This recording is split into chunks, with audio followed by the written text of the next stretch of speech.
ഈശോ മിശിഹായ്ക്ക് സ്തുതിയായിരിക്കട്ടെ. പാപത്തെക്കുറിച്ചുള്ള ധ്യാനത്തിലൂടെ കടന്നു പോയപ്പോൾ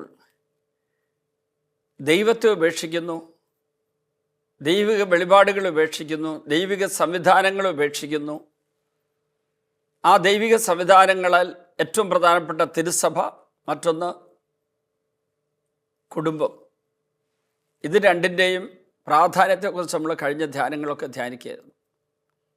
ഒരു കുടുംബം സ്ഥാപിക്കപ്പെടുന്നതിനെക്കുറിച്ചുള്ള വളരെ സമയമെടുത്ത് നിങ്ങളോട് പറയേണ്ട ഒരു കാര്യം ചുരുക്കി ഞാനൊന്ന് പറയുകയാണ്. വിവാഹപ്രായമാകുമ്പോൾ യുവതി യുവാക്കൾ അല്ലെങ്കിൽ വിവാഹ അർത്ഥികൾ അവർ രണ്ട് ദൈവിക സംവിധാനങ്ങളുടെ സഹായത്തോടെയാണ് ജീവിത പങ്കാളിയെ കണ്ടെത്തേണ്ടത്. മാട്രിമോണിയൽ ബ്യൂറോയോ സഹപാഠികളായിട്ടുള്ളവരെ കണ്ടെത്തുന്ന നടപടികളോ കൂട്ടുകാരൊരുക്കി കൊടുക്കുന്ന ആരെങ്കിലും ജീവിതങ്ങളെ കണ്ടെത്തുന്ന കാര്യങ്ങളോ പാപകരമല്ലെങ്കിലും അത് ഈ ദൈവിക സംവിധാനങ്ങളായ സഭയോടും കുടുംബത്തോടും ചേർന്ന് പോകുന്ന ഒരു ബന്ധമാണെങ്കിൽ മാത്രമേ അത് പുണ്യമാവുള്ളൂ. നിങ്ങൾക്കിഷ്ടപ്പെട്ടവരെയെല്ലാം ജീവിത പങ്കാളികളായി സ്വീകരിക്കാൻ ദൈവം അനുവദിച്ചിട്ടില്ല. നമുക്ക് മനസ്സിനിണങ്ങുന്നു, നമുക്കിഷ്ടപ്പെടുന്നു അവരുടെ സ്വഭാവം, അവരുടെ പ്രകൃതി, അവരുടെ ഡ്രസ്സിങ്, അവരുടെ സൗന്ദര്യം, അവരുടെ ശാരീരികമായിട്ടുള്ള പ്രത്യേകതകൾ, അതൊക്കെ നമ്മളെ ഇഷ്ടപ്പെടുത്തുന്നു എന്നുള്ളതുകൊണ്ട് അയാൾ നമ്മുടെ ജീവിത പങ്കാളിയാകണമെന്ന് പറയാൻ നമുക്ക് പറ്റില്ല. അതിന് ദൈവം ഓക്കെ പറയുന്നുണ്ടോ? NOC നൽകുന്നുണ്ടോ? ദൈവം ഇത് നിങ്ങൾക്ക് തരുന്ന ജീവിത പങ്കാളിയാണോ എന്ന് കണ്ടെത്തുവാനായി ഈ അടിസ്ഥാന സംവിധാനങ്ങളെ സഹായം വേണം. വിവാഹപ്രായമാകുമ്പോൾ അത് ഗവൺമെൻറ് അംഗീകരിക്കുന്ന, സഭ അംഗീകരിക്കുന്ന വിവാഹപ്രായമാകണമെന്നില്ല. ഇപ്പോഴത്തെ കാലത്ത് 25, 26, 27, 28, 29, 30 വയസ്സൊക്കെ ആകുമ്പോഴാണ് ആൺകുട്ടികൾ പെൺകുട്ടികൾ വിവാഹത്തിന് തയ്യാറാകുന്നത്. അതൊരു തെറ്റാണെന്ന് ഞാൻ പറയുകയില്ലെങ്കിലും അത്ര നീട്ടിക്കൊണ്ട് പോകണ്ട എന്നാണ് വ്യക്തിപരം എൻ്റെ അഭിപ്രായം. ഒരു 25 വയസ്സോടുകൂടി ആൺകുട്ടികളും യുവതി യുവാക്കൾ വിവാഹത്തിന് വേണ്ടി ഒരുങ്ങണം. വിവാഹത്തെക്കുറിച്ച് ആലോചന തുടങ്ങേണ്ട കാലമാണ്. ആ സമയത്ത് നിങ്ങളോട് ദൈവം ചോദിക്കുന്ന ചോദ്യമുണ്ട്. മോനെ മോളെ, ഒരു കുടുംബം സ്ഥാപിക്കാൻ, വിവാഹ കൂദാശ സ്വീകരിച്ച് ഒരു കുടുംബം സ്ഥാപിക്കാൻ എന്നോട് നിങ്ങളത് സഹകരിക്കാമോ? അപ്പോൾ അവർ ചോദിക്കും, ഞങ്ങൾ എന്ത് ചെയ്യണം? ആ സമയത്ത് നിങ്ങളുടെ ജീവിത പങ്കാളിയെ കണ്ടെത്താൻ വേണ്ടി ദൈവം നിങ്ങൾക്ക് നേരിട്ട് നിങ്ങളുടെ ജീവിത പങ്കാളിയെ കണ്ടെത്താനായിട്ട് അവകാശമുണ്ട്, തെറ്റൊന്നുമില്ല, സ്വാതന്ത്ര്യമുണ്ട്. പക്ഷേ അവിടെ ഞാൻ ആദ്യം പറഞ്ഞതുപോലെ വചനത്തിന് വിരുദ്ധമല്ലാത്ത, സഭയുടെ ചൈതന്യത്തിൽ ചേരാത്ത, സഭയുടെ ചൈതന്യത്തോട് ചേർന്ന് പോകുന്ന കുടുംബം എന്ന അടിസ്ഥാന ദൈവിക സംവിധാനത്തെ പടുത്തുയർത്തുന്ന ഒരാളെ കണ്ടെത്താനും ഒക്കെ നിങ്ങൾക്ക് അവകാശമുണ്ട്. പക്ഷേ ആരെ കണ്ടെത്താനും നിങ്ങൾക്ക് അവകാശം? ദൈവം വ്യക്തമായി പറഞ്ഞു, ഉൽപ്പത്തി 2:12, ചേർന്ന ഇണയെ ഞാൻ നൽകുമെന്ന്. ദൈവം ചേർത്ത് തരുന്ന ഇണയെ കണ്ടെത്താനും നിങ്ങൾക്ക് അവകാശമുണ്ട്. അതിന് സഹായിക്കാൻ മാതാപിതാക്കൾ, സഹോദരങ്ങൾ, ബന്ധുക്കളുമുണ്ട്, ആത്മീയ പിതാക്കളുണ്ട്, അതൊക്കെയുണ്ട്. അതിന് സഹായിക്കാൻ മാട്രിമോണിയൽ ബ്യൂറോ ഉപയോഗിക്കാം, തെറ്റില്ല. അതിന് സഹായിക്കാൻ കൂട്ടുകാരെ ഉപയോഗിക്കാം. അപ്പോൾ നിങ്ങൾ ജോലി ചെയ്യുന്ന സ്ഥലത്തും നിങ്ങളുടെ കൂടെ പഠിക്കുന്ന കുട്ടികളുടെ കൂട്ടായ്മയിലൊക്കെ നിങ്ങൾക്ക് ജീവിത പങ്കാളിയെ കണ്ടെത്തുവാനായിട്ട് എപ്പോഴാണ് ദൈവം സമയം തരുന്നത്? വിവാഹപ്രായമായിട്ട് വിവാഹം കഴിക്കേണ്ട സമയമാകുമ്പോൾ മാത്രം, അതിനു മുമ്പേ പാടില്ല. ഈ അടുത്ത കാലത്തുള്ള ചില സിനിമകളിലൊക്കെ കൊച്ചു പിള്ളേർ തമ്മിൽ പ്രേമിച്ച് അത് പിന്നീട് വലിയ പ്രശ്നങ്ങൾ, പാപങ്ങൾക്ക് ഉണ്ടാക്കുന്നതായിട്ടൊക്കെ ചിത്രീകരിക്കുന്ന പലരും എന്നോട് പറഞ്ഞു. അടുത്ത കാലത്ത് എന്നെ വേദനിപ്പിച്ച ഒരു സംഭവം ഉണ്ടായി. ഒരു പെൺകുട്ടി ആത്മഹത്യ ചെയ്തു. അവൾക്ക് 14 വയസ്സ്. ആത്മഹത്യക്കുറിപ്പിൽ അവൾ എഴുതി വച്ചിരിക്കുന്നു, എൻ്റെ ബോയ് ഫ്രണ്ട് എന്നെ കല്യാണം കഴിക്കില്ല എന്ന് പറഞ്ഞത് എനിക്ക് സഹിക്കാൻ പറ്റുന്നില്ല. അപ്പോൾ ആ ബോയ് ഫ്രണ്ടിൻ്റെ പേരെഴുതി വെച്ചിരുന്നു. ആ മാതാപിതാക്കൾ എന്നോട് പറയുന്നു, അവളുടെ കൂടെ പഠിക്കുന്ന 15 വയസ്സുള്ള 10ാം ക്ലാസ് പഠിക്കുന്ന പയ്യനാണിത് പറഞ്ഞത്. 15 വയസ്സും 14 വയസ്സാകുമ്പോഴേക്ക് ബോയ് ഫ്രണ്ട്, ഗേൾ ഫ്രണ്ട്, ഈ ബന്ധങ്ങളൊക്കെ ആരംഭിച്ച് കഴിയുമ്പം നിങ്ങളുടെ ഏകാഗ്രത പോകുന്നു, പഠിക്കാനുള്ള കഴിവ് പോകുന്നു, നിങ്ങളുടെ ലൈംഗിക ഹോർമോണുകൾ പരിശുദ്ധാത്മ നിയന്ത്രണത്തിൽ അല്ലാതെയാകുന്നു, അങ്ങനെയുള്ള ദുരന്തങ്ങളുണ്ടാകും.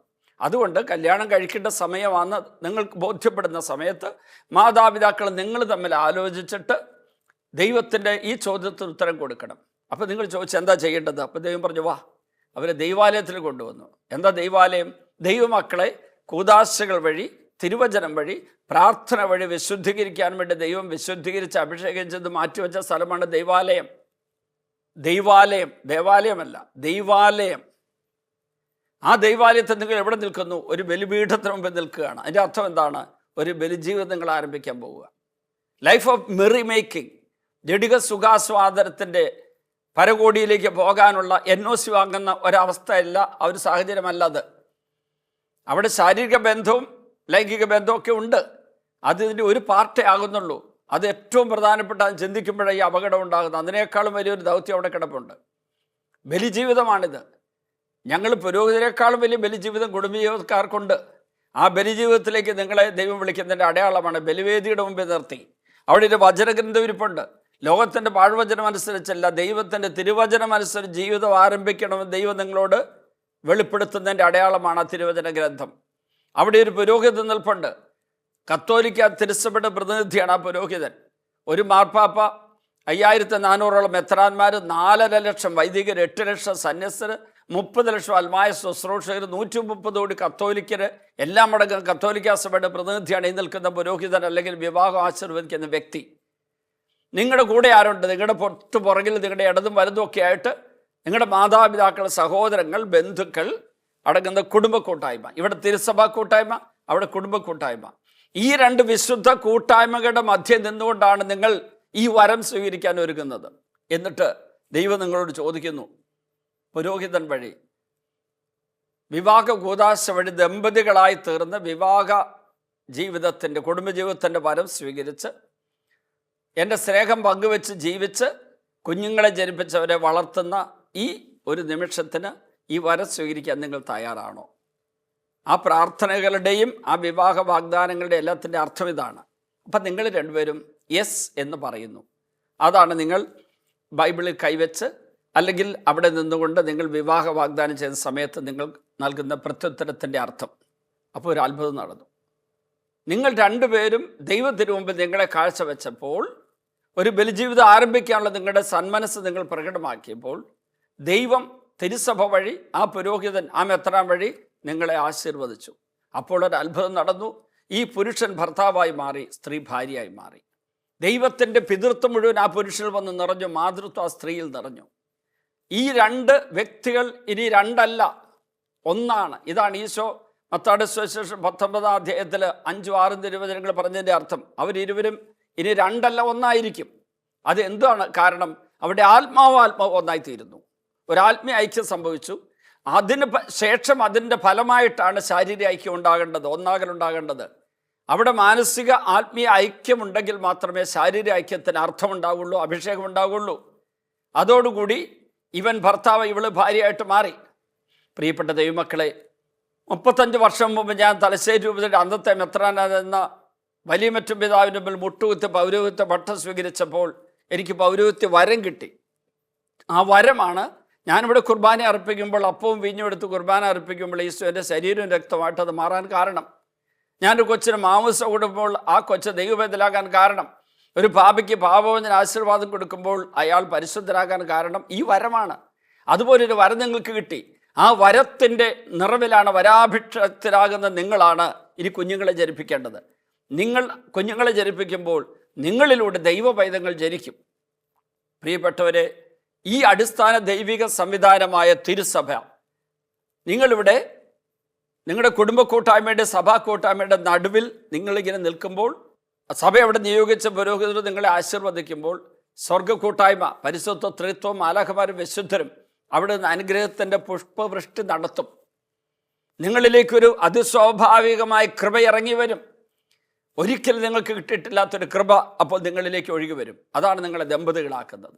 അപ്പോൾ കുടുംബം തകർക്കുന്ന പാപം, ജീവിതത്തിലേക്ക് പ്രവേശിക്കാൻ ഒരുങ്ങുന്നതിന് മുമ്പ് തന്നെ അതിന് വിരുദ്ധമായ പാപങ്ങളിൽ വീണ് കുടുംബജീവിതത്തിൻ്റെ അടിത്തറ ഇളക്കി കളയുന്ന പാപം വന്നിട്ടുണ്ടെങ്കിൽ ദൈവത്തെ നിഷേധിച്ച്, ദൈവത്തിൻ്റെ വചനം നിഷേധിച്ച്, ദൈവിക സംവിധാനങ്ങളെ നിഷേധിക്കുന്ന പാപമായിട്ടത് മാറും. പ്രിയപ്പെട്ട ദൈവമക്കളെ, കുടുംബത്തിൻ്റെ വിശുദ്ധിയും അതിൻ്റെ നന്മയും അതിൻ്റെ ദൈവികതയും മനസ്സിലാക്കി കുടുംബജീവിതം നയിക്കുന്നവരെ സഹായിക്കുന്നവരും അവരെ ഒരുക്കുന്നവരും ഇപ്പോൾ പ്രാർത്ഥിക്കട്ടെ. കർത്താവേ, ഞങ്ങൾക്ക് വിശുദ്ധമായ കുടുംബങ്ങൾ ഒത്തിരി ഉണ്ടാകട്ടെ. വിശുദ്ധര ദമ്പതിമാരൊത്തിരി ഉണ്ടാകട്ടെ. അവരിലൂടെ വിശുദ്ധ പൈതങ്ങൾ ജനിക്കട്ടെ. ദൈവിക സംവിധാനമായ കുടുംബത്തെ തകർക്കുന്ന എല്ലാ തിന്മകളും ഞങ്ങൾ മോചിതരാകട്ടെ. പിതാവിൻ്റെയും പുത്രൻ്റെയും പരിശുദ്ധാത്മാവിൻ്റെയും നാമത്തിൽ ആമേൻ.